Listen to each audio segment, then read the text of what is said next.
Hello, everybody, and welcome back to the show. This is another episode of Ib versus Everyone, and actually today I will be mediating a dispute between two contestants who will now introduce themselves. Any Here, go minute ahead now. first. Why? I'm a weird Canadian. I am Aoffan23. I am also a weird Canadian. So today we have our Canadian battle, and the topic, I believe, is which candy you guys like. Is that correct? No, the topic is why Kastrenzo is an idiot for not thinking that sour wine gums are the best candy. That's a much better one. Well, you first have to you have to define what the sour wine gums are. So, Alright, well, I got the bag here. I'll take a picture. I'm glad you said that. I don't think that I can see it in your hand. You know what? I'm just gonna Google image search it because every time I exit the app, I go out of the app and use the audio. Yeah, it freaks out if you do that. In the Discord.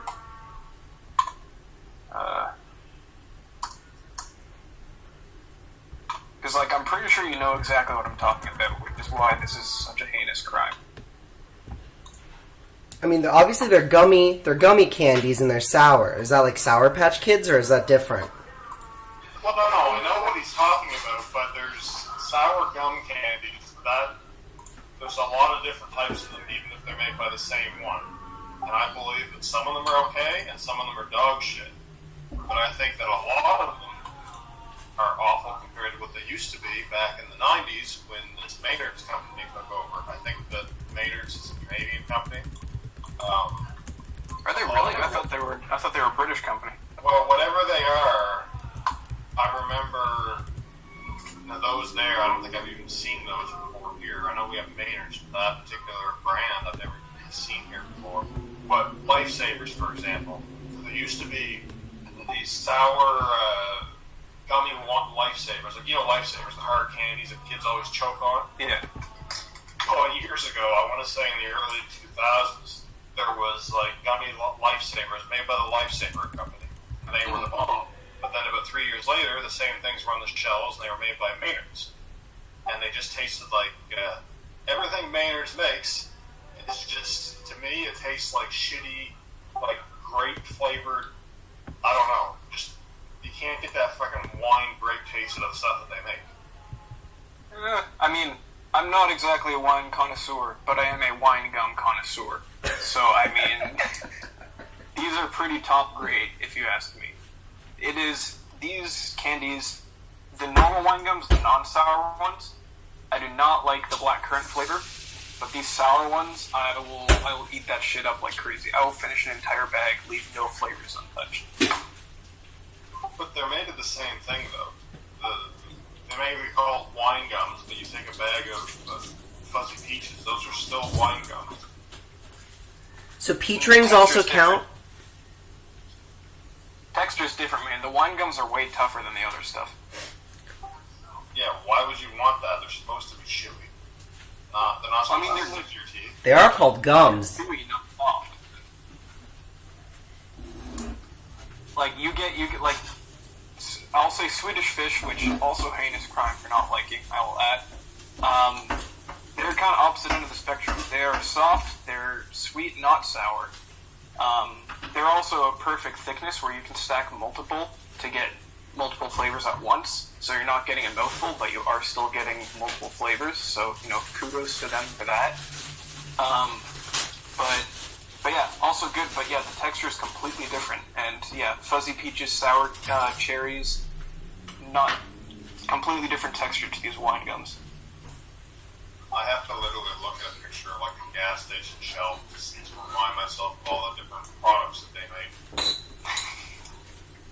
I see it when I go to work every day, so it's my little personal haven. That's all. I've just been on a bad candy habit. These things look like They look like the friggin' kitty gummy vitamins that they give to like 5-year-olds. Okay, well that's a picture on a package. It's not the real candy. Can't judge a book by its cover or a candy by its bag. I don't get it though. Did you say something about Sour Patch Kids earlier? You talked about Sour Patch Kids. No. It mentioned Sour Patch Kids. Yeah, I was mentioned because I don't believe we have these down in the States. I have never seen these before. So I'm not sure if that's a Canadian only brand or what. So I was. They have the same items, but they're probably not made by Maynard's. They're probably made by somebody else. Maynard's is the thing that started, like I said, started up here in like 2002 or something. I think took over. That's why I was asking, because if that's like Sour Patch Kids or what, because I've never heard sour wine gummy or whatever before. I've never heard this term before. Maynard's does make Sour Patch Kids, at least in Canada. Like they're Maynard's package, they're Sour Patch Kids. I see. But the sour ones are a lot less common than the regular ones, which, much to my chagrin. So yeah, even at the place I work at, we sometimes won't have the sour ones in stock. Which, you know, what the hell am I going to eat on my lunch break? Yeah, really. There are times when we don't have any Swedish Fish or sour wine gums in stock, and I consider quitting. I guess my question for you guys is, like, because I'm not sure if we, like, this may be a pretty, like, local Canadian kind of thing, so could you guys, like, explain the taste and the texture for everybody so that we could know, like, more what you guys are talking about, like, clearly? So, wine gums originally, like, when, I want to say, like, late 1800s, when they actually became, you know, when they started being a thing, they were gummies that were made with actual wine. I see. But modern ones obviously aren't. But they do try to replicate the kind of not quite sweet, kind of tangy flavor of having wine in a gummy. Okay, I see. And so they don't just taste like a regular gummy candy. They've got a little bit of a more tart taste to them. Okay, I see. Yeah, and they're tougher and chewier than some other candies. Mm-hmm. That's very interesting. I've, the wine flavored candies I've had, like, we have wine flavored Pocky here, and that's more like it's like a little bit like more bitter and Pocky. Yeah, it's really good. Red wine flavored Pocky. Dip it in your red wine. It's great. So is the stick itself flavored, or is it the coating on it? It's the coating on the stick, the frosting. It's like red wine frosting, basically. But that one's more, yeah, it's kind of weird, but it's good, but it's like, that one's more like, it's more like a deep kind of bitter, kind of flavor. It's like tasting the head of, the head of the wine, basically, like a dry red wine. So when you were saying that they're sour, I was getting more confused. Oh, okay. So this is, no offense to you guys, obviously, because I know Canada has a lot of different branding stuff in the U.S. This is almost like an off-brand, like candy company in Canada, basically. Right? It's the legit stuff. It's all just like this. Maynard's is a huge candy company in Canada. Okay. So but I imagine the stuff that the States has Mm-hmm. is the same stuff, but just in Canada, it's branded under Maynard's. Right, I see. Yeah, like the Sour Patch Kids and the Cherry Blasters and whatever. Like the Maynard's ones are like the real ones. Mm-hmm.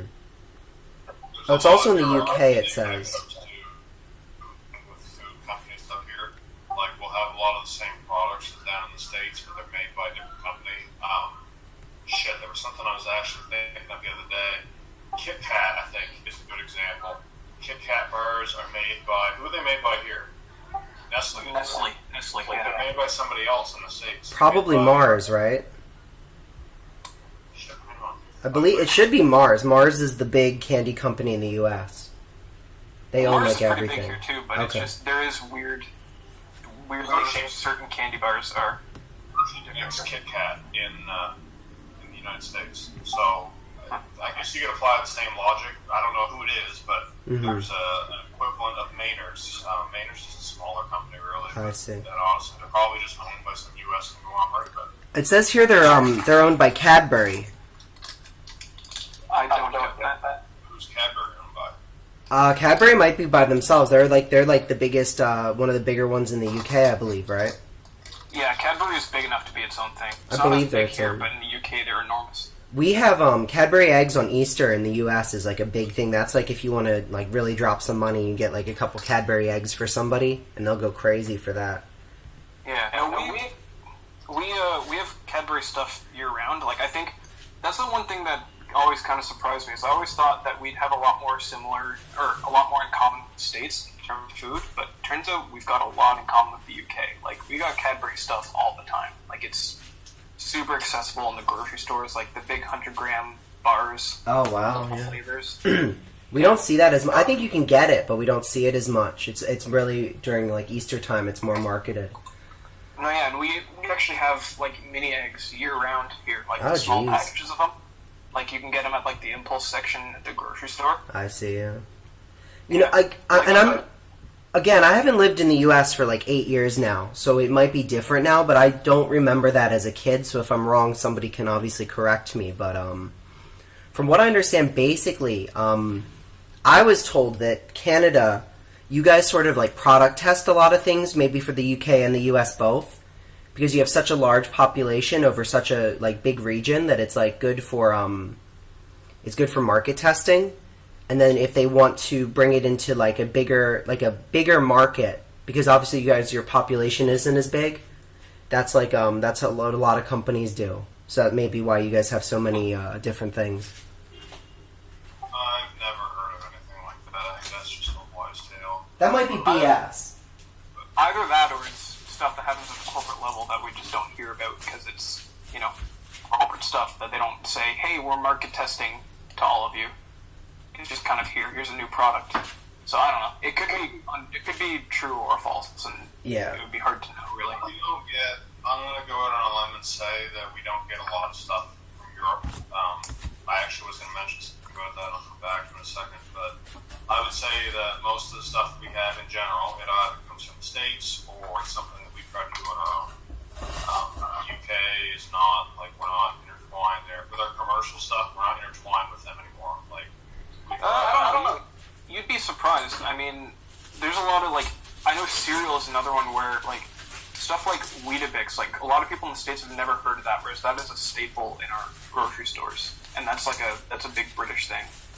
I can It's confirm not that. British, but talking with candy brands, I actually noticed at work we've got one of those donation things. You just have a big box of candy, drop a toonie in or whatever, and take that out. I've started seeing Haribo over here, and Yeah.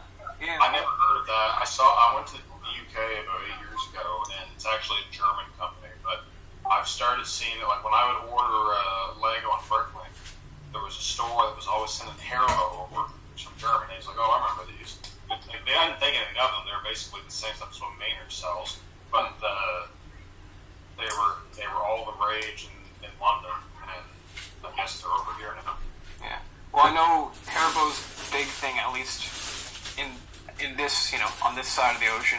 I'm pretty sure their big infamous thing was their sugar-free gummy bears, which Yes. From the internet I have learned that they are quite the diuretic. They are, and they're huge in Asia. People go crazy for Haribo here. That's all they'll buy. And in Japan, it was the same as I remember. Again, 8 years ago, people were crazy for it. I didn't actually eat any of them. I don't even remember eating them when I was in England, but I do remember those ones we got at the store were the gummy bears. I do have a recent discovery in terms of candy that's also really good. It's a U.S. company. It's called Albanese, from Albany in New York. They make these great 12-flavor gummy bears, and they have a sour variety, which is pretty damn good. Did you ever try that? I think that this debate is more about comparing the different brands that Maynard's makes, because I think DJ should have posted stuff in the chat there. The thing that he posted, the Sour Patch, whatever the hell those are, the Cherry Blasters. Cherry Blasters, it says, yeah. I eat those, well, I don't eat them anymore because I broke a couple teeth a couple of years ago, and I got them full. But I had them on break recently. I don't eat sweets anymore. It just gets me too thick. Oh, they're terrible for your teeth, yeah. But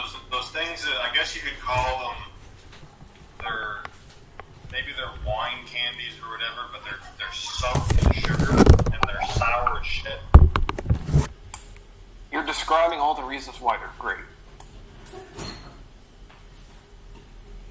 What's the wine gums though? Like I said, my initial argument was that you must have had like really bad tasting grape juice before in your life. Just like some cheap, shitty. I don't know what you guys have over there for brand. Even though we live in the same country, it's might as well be like a regional thing because a lot of the brands that we have, I'd say we probably have 90% of the same brands. We don't even have the same stores. Yeah. You guys have, what are your grocery stores over there? We have Loblaws, Independent, No Frills, Metro, Food Basics. We have none of those. We have Superstore, which is owned by Loblaws. But We have some superstores. I don't know if Ottawa does, but the GTA definitely does. That's new to me. I think they call them all Loblaws over there, but we have two of them. We have Loblaws Superstore. It's just called Superstore here, Atlantic Superstore, and we have Sobeys. Sobeys, I think. Sobeys, I know that. I think Sobeys, they're probably not involved in groceries, but I think Sobeys is part of the Empire Company, and they have like movie theaters and that. They're one of these pretty big friggin' like 1% conglomerates in Canada. The same thing with our gas over here. Like, we were kind of talking about gas stations because a lot of these candies and stuff, that's where you see them. We have Shell, Esso, maybe Petrocan, and Irving. Have all the ones here. You have Irving in Ontario? I know I've seen at least one. I think there's one just outside of Ottawa, or at least between Ottawa and Toronto, somewhere on that drive. They're the opposite. They're an East Coast thing. They're Irving families from New Brunswick. Huh. Well, yeah, I've definitely seen at least one of them. So that's the thing. We've got. Do you, other grocery store. Go ahead. Sorry, do you have Pioneer? What is it? It sounds Gas station. I'm gonna say no. Yeah.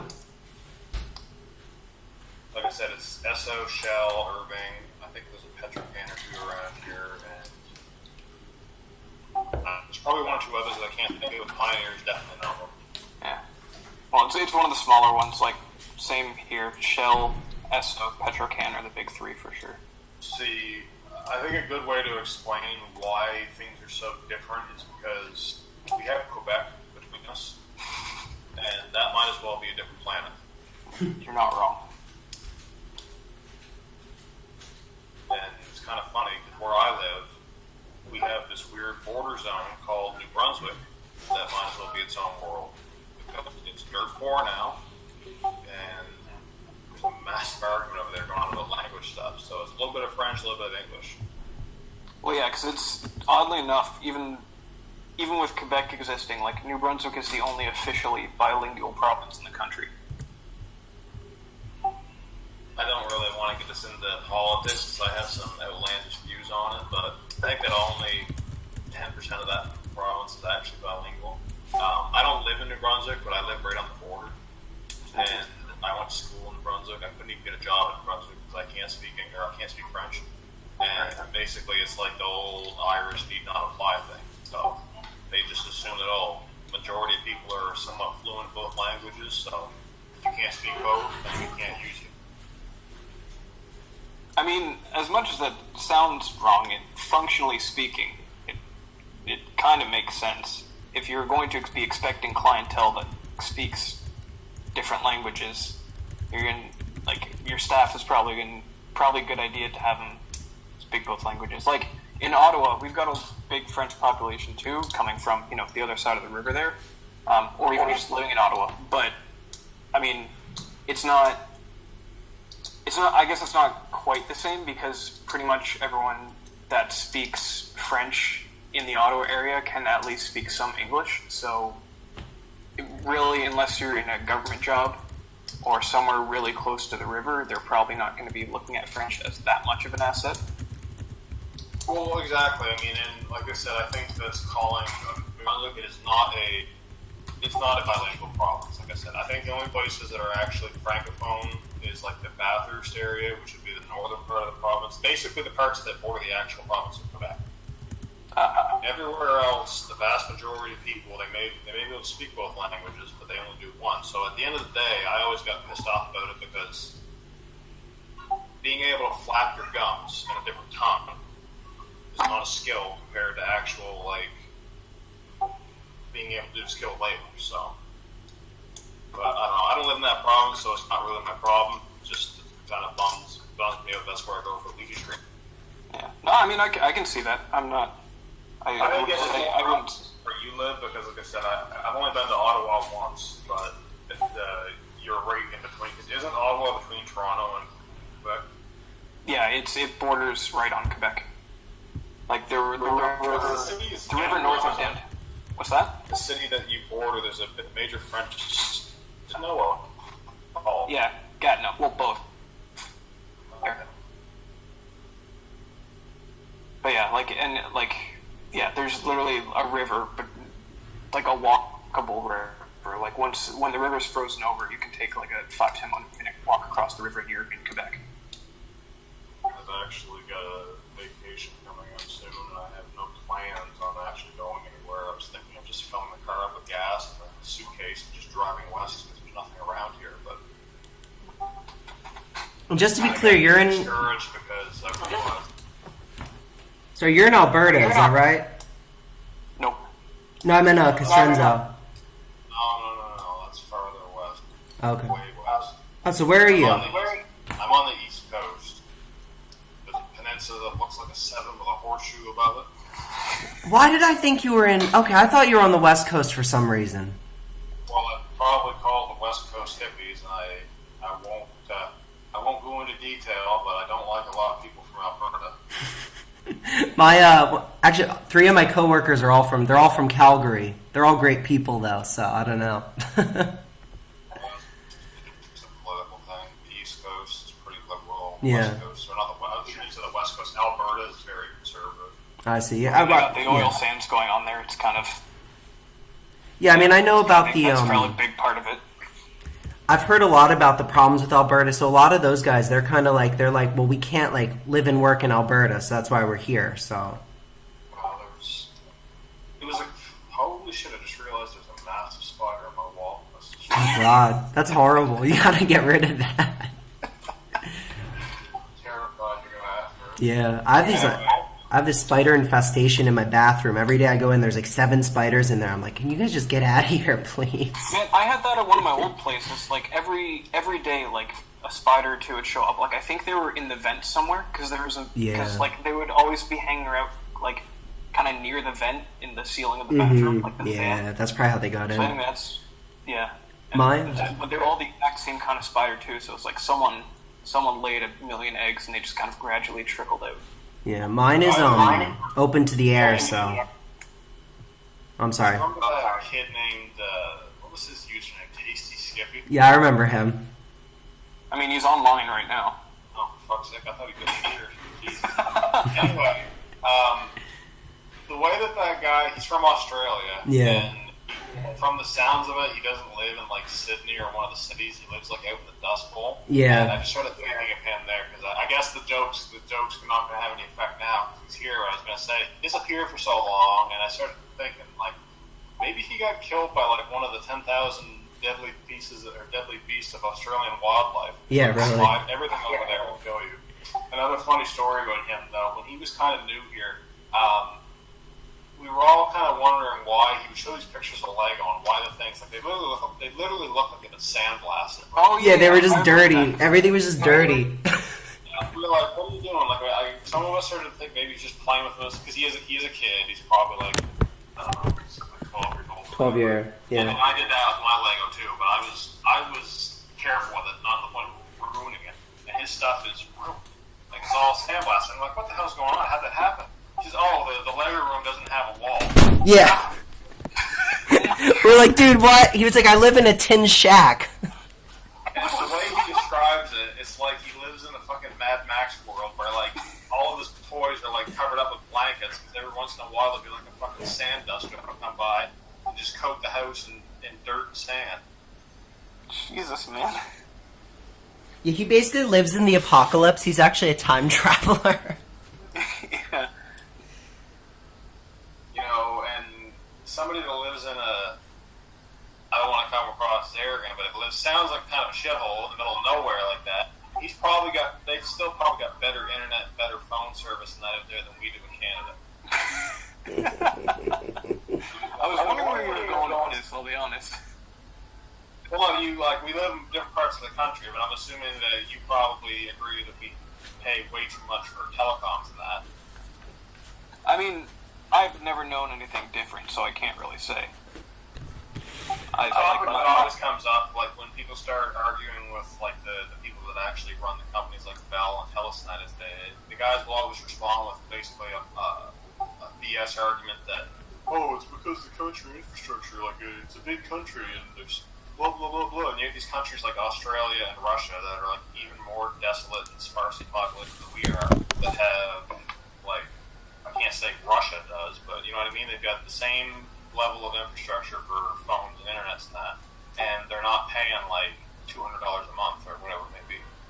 I pay like $200 a year, and I probably have better internet than you guys do. Yeah, the service is fine, but we pay, like, a massive amount for it. Yeah. I mean, I have like a fiber optic line, and my contract it's like $400 for 2 years. Damn. And I get like this doesn't sound fast for anybody probably, but I get like, you know, like my connection speed is like 9 megabytes per second or whatever. Like it's okay, it's decent. Wait, sorry, Cass, did you say you're spending $200 a month? That was before. I'm trying to think, because I have two different accounts. I've got my cell phone, which is separate from, like, the internet, and I just disconnected the home phone. So Yeah. at one point I was spending about $150 a month, if not $160. Combined or on one thing? Just on home phone, Oh my God. TV, and fiber internet. That's insane. Yeah, I'm trying to think, because right now I'm with a provider that's like they use one of the big providers' lines. Like I think in Ottawa they use Bell's lines, but they're a way cheaper company. Who is it? They're called Tech Savvy. There's a lot of companies around here like that. Yeah, no, but I've had good experience with them. Like it's pretty freaking cheap, and my roommate's the one who set up the internet because she's been living here for the past year, and I just moved in May. But there's a promo going on where it was unlimited bandwidth. I don't remember what the speeds were, but like they're pretty good speeds, and it's $30 a month. So I mean, it's not fiber optic, but it's good internet for like $30 a month, and especially like we're on the back unit of a place, so once the 4 people in front move in, like splitting that equally, like we're paying $5 a month for unlimited internet. Wow. Yeah, so I don't know too much anymore, but I ended up getting like the big premium treatment there for the internet because I used to do a lot of games on the computer. I don't use it anymore really. I guess the only benefit of having fiber internet now is just being able to download stuff fast. I'm gonna take a picture of this spider just to show people. I'll put it in the episode thumbnail. it's just going to be wine gums and a spider. Yep, No, pretty much. What it is it's going to be a wine gum with the spider's legs coming out of it. That's disgusting. I literally cringed at that. Well, that's how you get views, man. Oh, that's like no. People like they'll like throw a shoe at their screen and break their computers. That's like, do you remember there was I don't know if you guys had this in Canada, but we had this ad on it was on like late night TV, and it was for like a bug extermination company, and it was just like this woman like talking like a normal commercial, and there was just a cockroach like running around the TV screen, and then like we didn't have that. But that sounds awful. There were, like, people broke their TVs trying to, like, kill the cockroach because they were freaking out because you didn't know it was a commercial at first. Right. They'd, like, throw something at the TV. Was that? Sorry? I said, the people in the States are crazy. I'm surprised some of them didn't shoot their TVs. Probably some of them probably did, honestly. It was on the news. And they got banned. The commercial got banned. Sorry, go ahead. Oh, no, yeah, I'm finished. No. That's one of the things that's kind of funny about Canada, and I won't go into the that's a spider for sure. God. One of the things about Canada, and I won't get into a huge debate about it because I don't know enough about it to actually, go into a deep discussion, but I find that a lot of people in Canada think that Canada's a lot better than the States than it really is, and really like to jerk themselves off in terms of like, man, Americans are so dumb and they're so crazy, but like, we've got rural butt fucking nowhere people too that, I'm sure wouldn't be out of place in rural states. No, probably not. They just throw axes at people and live in igloos, not igloos, but log cabins. Basically, it's swamp people, but they're tundra people. Yeah, exactly. It's a different biome, but the same person. Well, there's different levels of I can't even call them hicks because like a hick is something different than a redneck. But a lot of my mother's family, the ones that stayed back in New Brunswick, I would consider them hick. Like we went home there, went to the family cottage there one summer. We drove home and there was like some old piece of shit Ford truck that must have been about 50 years old, bouncing down the road in front of us. Like you can just see the people inside of it, and picture this too. Like you can see the silhouettes of the past bouncing around in the cabin as they're hitting all the bumps. And the guy in the passenger seat had both of his fucking feet out the window. The only thing that would have made it better was if there was like fucking CCR or some like hillbilly mountain music playing in the background. Like the Dukes of Hazzard thing theme. is, you don't even have to go that far out of the city. Like go to Peterborough. Like that's an hour out of Toronto, and you'll find like people like ATVing all over the place and stuff. Like it's halfway to Hicktown once you hit Peterborough, pretty much. Yeah, I mean, I lived like 30 minutes outside of Philadelphia, and we had guys ATVing and like bow hunting and everything. Like I think it's probably the same everywhere, honestly. Yeah, but yeah, no, it's just I don't know, just because the whole thing like America's so I don't want to say well represented, widely represented in the media. Yes. That just we get a lot more exposure of like stereotypical dumb Americans. Right. And we like to pretend that we're a lot better than we really are. Which I mean, from what I've gathered, I would say as a whole things seem to be a lot less crazy here than they are there. But I mean, there's a lot of this, like a few things that are wrong with America, I can say are probably as wrong here. Mm-hmm. We get the same shit that happens there. It's just in smaller and in much less intense doses. Yeah, and also less publicized generally. There's been two, I wouldn't call them mass shootings, but spree shootings in in New Brunswick. Yeah, I heard about the one in Fredericton. I knew one of the people that died, and the female police officer was our neighbor up at our cottage, our family cottage neighbor's daughter-in-law. Sounds like a distant relation, but it's not really. Oh, I never knew them. They were in our family circle. But yeah. I got pissed off when I was like reading some article about it, where like some busybody or some soccer mom was like, "Yeah, this never happens here." It's like, what the fuck happened in Moncton 3 years prior, where 3 police officers were killed? So what happened in a guy stormed Parliament with a shotgun? Yeah, thankfully, we don't have like what happens in like Las Vegas and that, and we don't have people. We get about 1% of the crazy that the U.S. has. That's because we have about 5% of their population. Yeah. Yeah, I think it's a population thing, because I mean, like I live in a small city of 8 million people out here, and like I meet crazy dudes all the time. But I was like, why are there so many crazy guys? And I was like, oh wait, I'm living in a city that has like twice the population of most like U.S. cities. Right. So the probability of meeting a crazy guy is much higher. Yeah.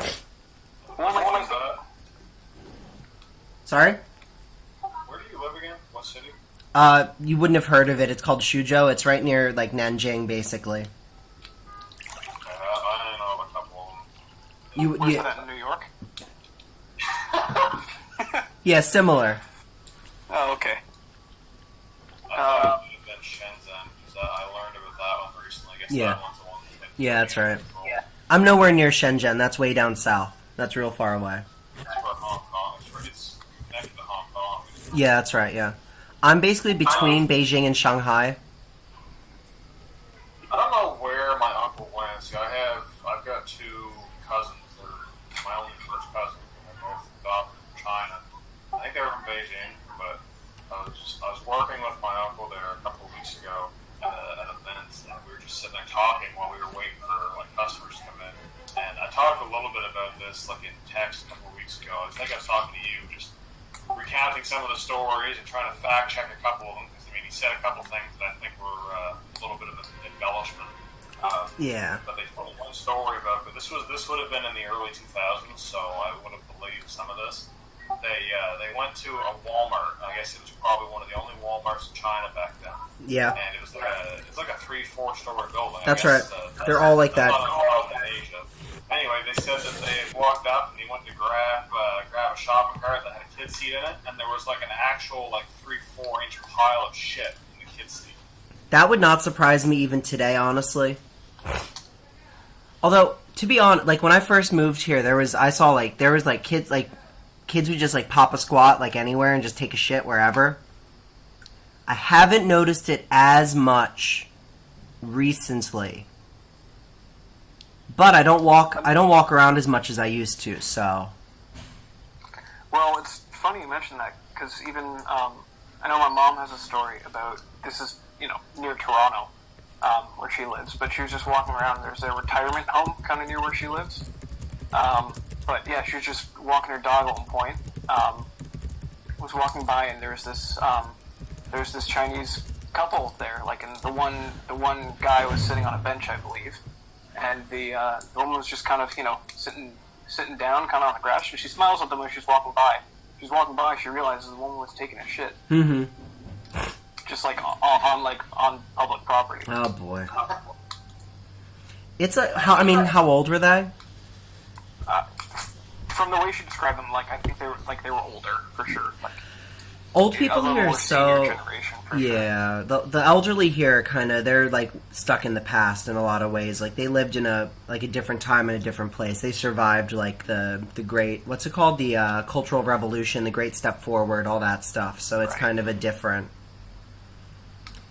thing. Yeah. Like a lot of. I'm sorry. Go ahead. No. I was just syncing up with your pauses, so I kept interjecting. That's all. So Okay.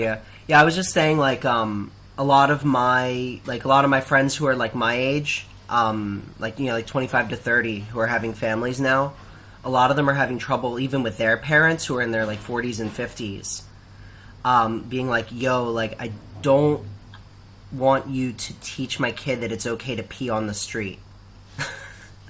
Like I don't think that's okay. Jeez.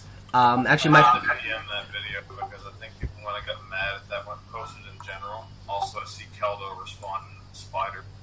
Yeah, get out of here, Keldo. We got to get him on here to argue with him. All right, guys. No way. Not doing it. I feel like I can only take so much. I feel like we're winding down a little bit here. So, do you guys want to state your last claim for which candy is the best, and then we'll let the voters decide, maybe? Fuzzy Peaches. Yeah, I'm still gonna stick with sour wine gums. I'll be honest. Although, if I'm feeling like a real old person, sometimes I'll go for my guilty pleasure of Werther's Original. Oh, all right. Well, there you have it, folks, and we'll see. Maybe you can leave a comment which one you prefer. Who do you think won the debate? And as always, this has been your host, Ib, and we'll see you guys next time.